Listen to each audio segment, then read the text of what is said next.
Greetings, nerd herd. You Dan fans, you people who talk. I hope you're all staying healthy and safe. As you know, the start of 2020 has been, well, it's been a bit of a tire fire. Human society has been tested in ways we haven't experienced in a very long time, and it's made many of us take a long, hard look at our society and forced us to consider acts deemed unthinkable during the before times. Some people are fighting others for a simple roll of toilet paper. Alex Jones is preparing for the inevitable time when his children will need to resort to cannibalism. I'll admit it. I will eat my neighbors. I'm not letting my kids die. I'm just going to be honest. My superpower is being honest. I've extrapolated this out, and I won't have to for a few years since I got food and stuff, but I'm literally looking at my neighbors now and going, I'm ready to hang them up and gut them and skin them and chop them up. You know what? I'm ready. My daughters aren't starving to death. I'll eat my neighbors. As for myself, I did something I never thought I would. I watched the entirety of the Fast and Furious franchise and liked it. Fly me to the moon. Those movies are trash. These movies are mi familia.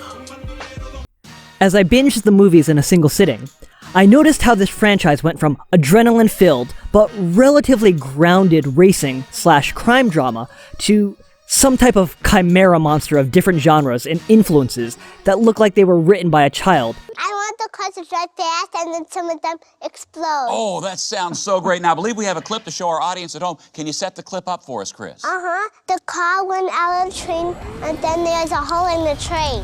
And somehow unexplainably held together by the most charismatically uncharismatic person to grace the silver screen, Vin Diesel. So today, let's talk about how the Fast and Furious franchise shifted gears, aka Vin Diesel, how I learned to stop being stuck up and love this hot mess of a franchise. Look, I get it. I love movies of all different kinds, and I don't mind a good mindless action flick. But for the longest time, the Fast and Furious franchise was this kind of threshold of trash that I was unwilling to cross. Until maybe 2 weeks ago, I had only seen Too Fast, Too Furious and Tokyo Drift. And those more than a decade ago because they were regularly aired on TNT or TBS, one of the teen networks. Telemundo? Those ended up being my gateway drug. I was entertained enough by these movies once upon a time that, in my desperation, I finally pulled the trigger and watched the original Fast and Furious movie when it popped up on my Netflix. All the movies later, and I am now a fan of this franchise. Not a fan in the way that I can recommend them to anyone and not need a shower, but I know that I'm way too excited for the release of the 9th installment. #Justice for Han. You didn't come here to listen to me try to justify my newfound love of this franchise. You came to hear me break down and analyze this strange aberration of a series. So, the Fast and Furious franchise can be divided into roughly 5 gears. Because cars. I know cars. Who says I don't know about cars? Each gear has a relatively distinct style, character development, and influences. As the franchise upshifts to the next gear, the movies fittingly become more fast-paced and are more thrilling. First gear, slow and steady. The one that started it all. The Fast and the Furious was the 2001 summer action flick, which introduced simpler but no less memorable versions of franchise staples such as fast cars, crazy stunts, butts, questionable acting. Dominic, I am so sorry. I don't know what I'm doing, Dom. I'm so scared right now. I don't know what's going on. Corona. Butts. Questionable dialogue. Well, how about I race you for that sweet little ass? You want ass, why don't you hit Hollywood Boulevard? You want an adrenaline rush? It'll be too large. Butts. Family. The Fast and the Furious is suspiciously similar to Point Break. Both are stories of cops assigned to go undercover in an adrenaline-filled sporting subculture to bust a group of criminals. The criminal gang is led by a charismatic leader. There's a red herring gang to throw suspicion from the actual criminal team, and it ends with our bland main protagonist foregoing his duty as a cop and letting his counterpart escape. The Fast and the Furious was interesting in that, while racing subculture was a big part of the appeal, the characters and interpersonal connections are surprisingly well-rounded and developed for a movie of this type. Come for the cars, stay for the characters.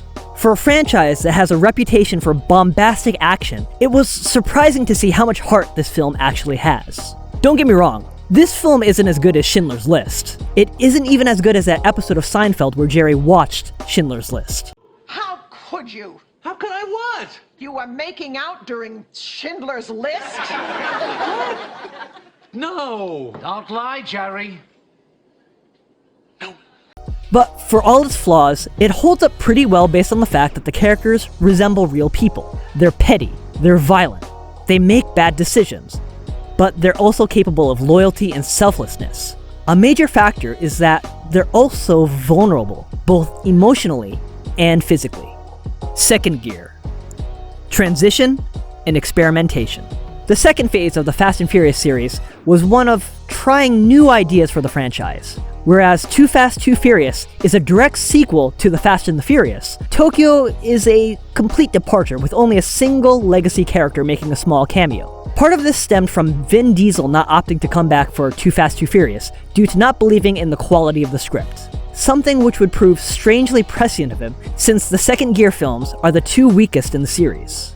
Too Fast, Too Furious stars Paul Walker, the bland, white bread half of the dual protagonists from The Fast and the Furious. He's been dismissed from the LAPD for letting Dom go in the last movie, and is now on another adventure. This being the first sequel, it kind of felt like an Indiana Jones situation.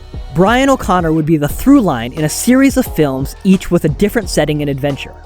And as the Indiana Jones franchise focused on archaeology, the Fast and Furious franchise would focus on car and racing subculture. As Vin Diesel said, they didn't take a Francis Ford Coppola approach to it. They approached it like they did sequels in the 80s and 90s, when they would drum up a new story, unrelated for the most part, and slap the same name on it. We have our dashing hero, a new female for the leading man to save.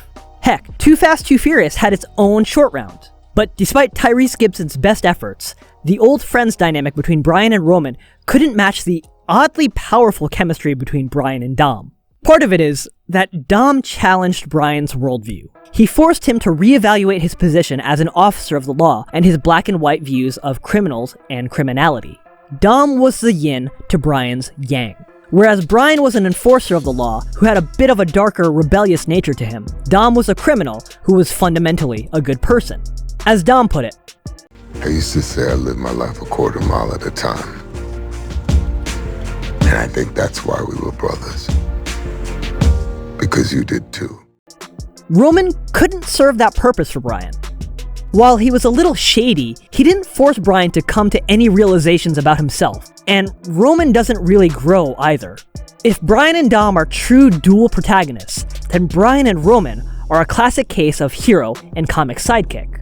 The problem is that, while Paul Walker grew in ability over the course of the series, he wasn't an acting phenom, and he doesn't ooze on-screen charisma. Paul Walker, just like Keanu Reeves, is passable as an actor. They're generically handsome, they don't emote much, there's a certain reliance on relatively solid material and concepts to carry these actors through. Paul Walker, and therefore his character Brian, didn't have the on-screen presence to be the sole main attraction of a film.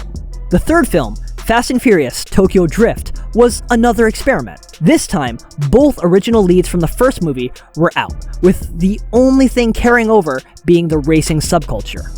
Just like Too Fast, Too Furious, this was a result of real life influencing a movie.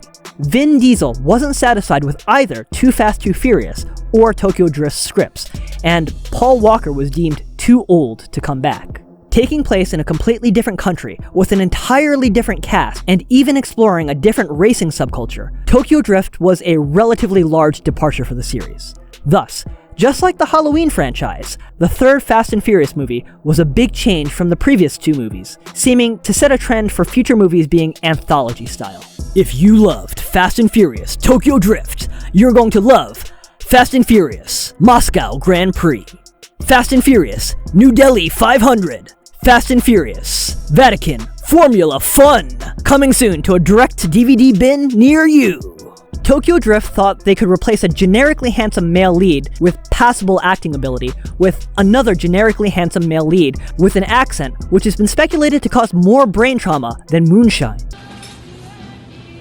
Well, my parents split up when I was 3. Me and Mom moved around a lot, mostly cause of me. Well, it was all cause of me. Ooh. As a standalone movie, it's fine. It has flair and the novelty of taking place in the mysterious Orient. Thanks to director Justin Lin, who would go on to direct the next 3 films, Tokyo Drift has a visual style which continues through until Furious 7. But this second experiment in the Fast and Furious franchise would show that while Paul Walker alone couldn't lead the franchise, his presence would be missed. More importantly, the film reinforced the fact that Vin Diesel brings some strange X factor which is vital to the series. Fast and Furious' second gear was a weird period in the franchise's history, but helped establish and cement certain elements which would form the identity of the series moving forward. The fact that Vin Diesel is essential to the franchise. That the heart of the series relies on the friendship of the dual protagonists of Dom and Brian. Things newly discovered during this phase of experimentation were Justin Lin's visual style, a willingness to vary up settings to allow the display of exotic locales, and a distinct departure from the first film in terms of antagonists. The Fast and the Furious pitted Brian as an officer of the law against an antagonist who we got to know and gained sympathy for. This transition period established the Fast and Furious team standing against a clearly criminal and not very sympathetic antagonist. From this point on, things were a little more black and white. While the Fast and Furious team would commit criminal acts, a lot of criminal acts, up to and including murder, they were clearly the good guys standing against something evil. Maybe not black and white, but maybe black and like a really light gray. Also, these films introduced Tyrese and the ever cool Han. #Justice for Han.